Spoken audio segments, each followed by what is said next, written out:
Hey guys, it's Jake here with eTrailer. Today we're going to be showing you how to measure your leaf springs on your trailer. We're going to show you a couple different ways and methods in order to measure your leaf springs so you get the right replacement.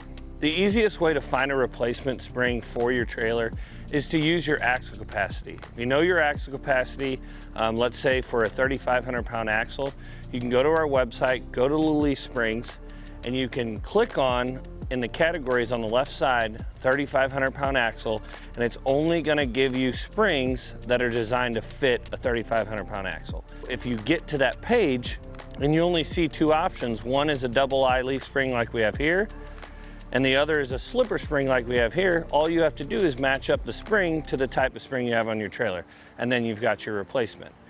Now, if you have two choices for a double eye, or you're not sure what your axle capacity is, we're gonna show you a couple of measurements so that you know you're getting the right spring.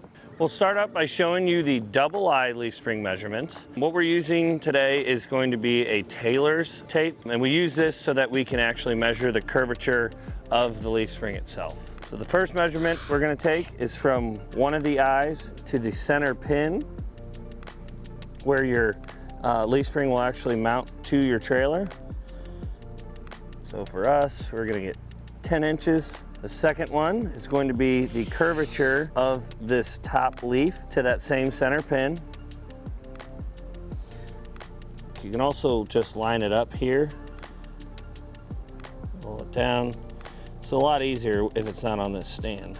But for that, we get 11. And then your last one is going to be the center of the eye to the center of the other eye on the other end of the leaf spring. Make sure you're not measuring to the bracket itself. Measure that, and we see we can get 20 and 3/8. Now for our slipper style springs, your first measurement is going to be from the center of the eye to the center of the spring. For that, we get 11 on this spring. Next one is going to be from the center of the eye to about where the spring is going to touch your hanger. This one's kind of difficult to get accurately. That's why we have a couple more measurements coming. For that, we got 22.5. And then we'll measure from the center of the eye to the end of the leaf spring, which is 24.5. Now we need to measure the same curvature from the center of the eye to that center pin. For that, we get 12 and 3/4. And then we measure from the center of this pin up all the way to the end.